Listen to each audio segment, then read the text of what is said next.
भाई ये है सामने मोनेस्ट्री, मुझे नाम याद नहीं है, बट काफ़ी खूबसूरती से पहाड़ को तराशते हुए क्या बनाई है यार इन्होंने। मतलब ऐसा लग रहा है पहाड़ का ही एक पार्ट हो, अगर पेंट ना हो किसी किसी जगह पे तो वो पहाड़ का पार्ट ही लग रहा है।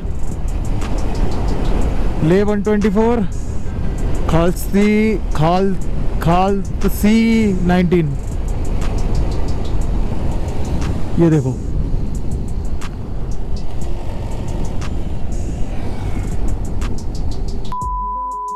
बीआरओ ने क्या बीच बीच में कोट्स लिखे हुए हैं यार, कसम से मजेदार कोट्स लिखे हुए हैं बीआरओ ने। अभी पीछे लिखा हुआ था feel the curves don't hug them.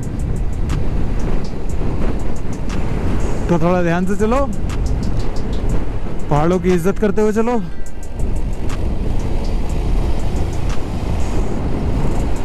ये कभी यहाँ पे एक लेक रही हुई होगी, जब बारिश होती होंगी भर जाती होगी। अभी तो सूखा पड़ा है। लामायुरु क्रॉस कर चुके हैं। निम्बू होगा अराउंड 90 किलोमीटर के आसपास, और लेह रह गया होगा अराउंड 110-115 ऐसा कुछ। बाकी फिर से व्यूज़ में बदलाव आते हुए, मैं कह रहा था ना, हर कुछ देर में, हर कुछ 100 मीटर के बाद ही व्यूज़ में भारी चेंज आ जाता है यहाँ।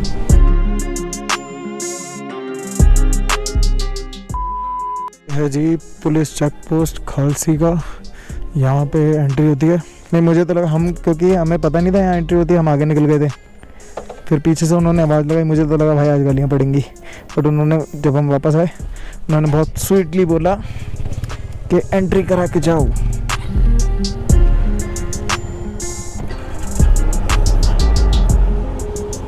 DL11 खालसी, जगह का नाम है खालसी। अभी मैं काफ़ी शांत हो गया हूँ क्योंकि मेरे को थोड़ा सा अब लग रहा है कि रुक के कहीं रेस्ट करने की ज़रूरत हल्की फुल्की, और मेरे को सुसु भी आ रहा है। तो भी आगे देखते हैं कहीं पे रुक के। बैग, अरे यार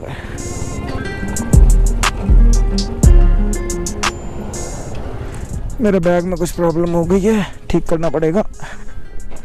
अरे इसकी तो बहन की आँख, पूरा का पूरा ठीक से ही करना पड़ेगा इसे तो। अब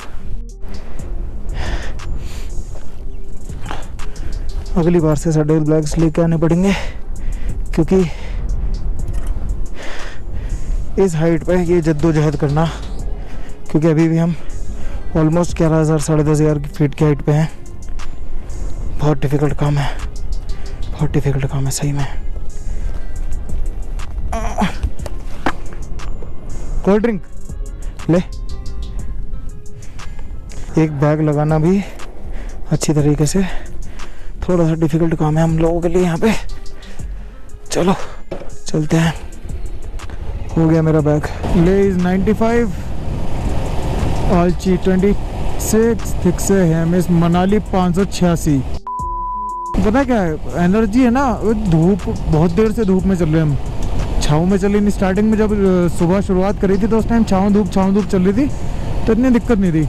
अब कम से कम नहीं तो 1-1.5 घंटे से ऊपर हो गया हम धूप में ही चल रहे हैं। अब कोई हम जादू तो है नहीं जो चार्ज हो जाएंगे, उल्टा हमारी चार्जिंग कम हो जाती है धूप में चलते रहने से। रोड भी स्मूथ है, वादियाँ भी बहुत बेहतरीन दिख रही हैं, बस ध्यान रखना है रोड पे।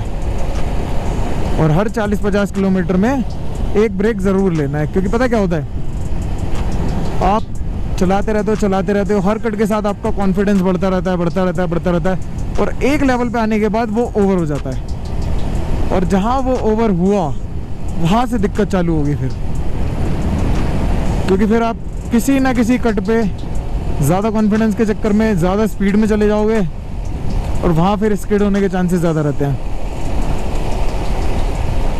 कल मेरे साथ एक बार ही हुआ था, मैंने ध्यान नहीं दिया, मैंने इन दोनों को आगे भेज रखा था, तो इन दोनों को कैचअप करने के चक्कर में मैं थोड़ा सा मुश्किल से 2 किलोमीटर फास्ट आऊँगा और बाइक हो गई थी अगला वाला tyre skid.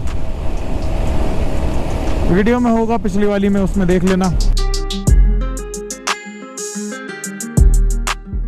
Drink and drive, you don't survive. ओ भाई, इतने खतरनाक खतरनाक कोट्स लिखे होते हैं बीआरओ ने यहाँ पे कि बंदे की देख के वैसे ही फट जाए, बंदा खुद ही स्लो चलाने लग जाए। मैं खुद अपनी स्पीड चेक कर रहा था भाई, ज़्यादा तो नहीं जा रहा, 65 है, ठीक है, चलता है।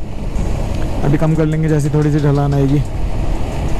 क्योंकि ढलान पे क्या होता है ना भाई, तुम्हारी स्पीड अगर ज़्यादा है तो तुम ब्रेकिंग में 1.5 गुना ज़्यादा डिस्टेंस लोगे। A few moments later. भले ही 3 दिन का सफ़र 5 दिन में तय हुआ, बट हुआ तो सही। हालात जैसे थे मनीष की बाइक के, लग नहीं रहा था यहाँ तक पहुँचेगी। बट एक छोटा सा जुगाड़, देखो कभी कभी जुगाड़ कितने काम आ जाते हैं। उसने जम्मू से थोड़ा पहले एक जगह पे काम करवाया, थोड़ा सा, ज़्यादा नहीं हुआ, थोड़ा काम हुआ था। उसके बाद जम्मू में पूरा हेड खुला, बेल्ट चेंज हुए इसकी बाइक के। वहाँ पे थोड़ा काम ख़राब हुआ, जब उन्होंने कसा हेड को तो उसकी चूड़ियाँ ख़राब कर दी। अब चूड़ियाँ ख़राब हुई एग्जैक्टली, और कुछ हुआ मुझे आइडिया नहीं है, क्योंकि उसके बाद फिर हम जम्मू से निकले, उधमपुर में दोबारा हेड खुला। जो मैकेनिक भाई था हमारा, उसने अच्छी तरीके से टाइट करा। इवन दो धागा लपेट के, जो धागा पाइप वगैरह जॉइंट करने में यूज़ नहीं करते, वो लगा के अगले ने बहुत अच्छे से टाइट करा। उसके बाद भी फिर पटनी टॉप पहुँचे तो पता लगा कि भाई अभी भी लीक है। उसके बाद पटनी टॉप के बाद कहाँ खुला, पटनी टॉप के बाद बीच में एक जगह और खुला था, श्रीनगर से पहले। तो 4 बारी के आसपास, हाँ, बीच में खुला। उसके बाद फिर खुला टीवीएस के सर्विस सेंटर में। उस टाइम तो हमें लिटरली लगा था कि हाँ अब ठीक हो गया, क्योंकि टीवीएस का सर्विस सेंटर था। उन्होंने अच्छे से पूरा पहले उसे एनालाइज करा, फिर देखा कि हाँ शायद इसकी चूड़ियाँ टूटी होंगी, क्योंकि हेड तो अवेलेबल था नहीं उनके पास। तो उन्होंने खैराती के पास भिजवा के, हम ही लेके गए थे खैराती के पास, उसकी चूड़ियाँ बनवाई, फिर लगाया। और होपफुली हमें लग रहा था उस टाइम, उसने भी कहा कि भाई अब नहीं होगा। फिर भाई साहब अनंतनाग में हुआ था ये टीवीएस वाला काम। इसके बाद श्रीनगर पहुंचा तो देखा भाई अभी भी लीक हो रहा है। फिर तो भाई लास्ट ऑप्शन यही था हमारे पास, मेरे पास एक्चुअली। मैंने कहा भाई एमसील लगाते हैं इस पर, उसके ऊपर लगाएंगे एयरलाइट और काम ख़त्म। होगा तो ठीक, वरना तो ये बाइक वापस ही जाएगी। और देखो वो 40-50 रुपये का जुगाड़ काम कर गया फाइनली। अब उसकी बाइक में बिल्कुल भी लीक नहीं है। चलो, जैसी ऊपर वाले की मर्जी थी वैसा हुआ। 2 दिन लेट सही पहुँचे तो सही। अभी भी अराउंड 65 किलोमीटर के आसपास रह गया है। में रोड के साइड में खूब सारे स्तूपा बने हुए हैं। सैस पोल आने वाला है, बस 1 या 1.5 किलोमीटर रह गया होगा,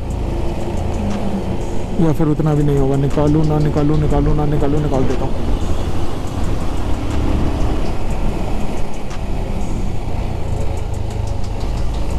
सैस बॉल 1 किलोमीटर। मेरे भाई लोग आगे निकल गए हैं, थोड़ा जल्दी करता हूँ, मतलब ध्यान रखते हुए जल्दी, मेरा मतलब वो है, क्योंकि सेफ्टी इज़ आवर प्रायोरिटी। थोड़ा लेट पहुँचेंगे, नॉट अ बिग डील। तो भाई यहाँ से स्टार्ट हो रहा है तुम्हारा सैस पॉल, जो कि भाई है मैक्सॉल का, मैक्सॉल चेन ल्यूब।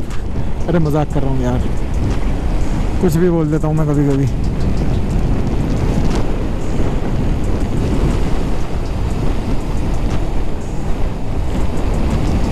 ये बोर्ड आ गया तुम्हारा सैस पॉल का, और ये है शांति स्तूपा।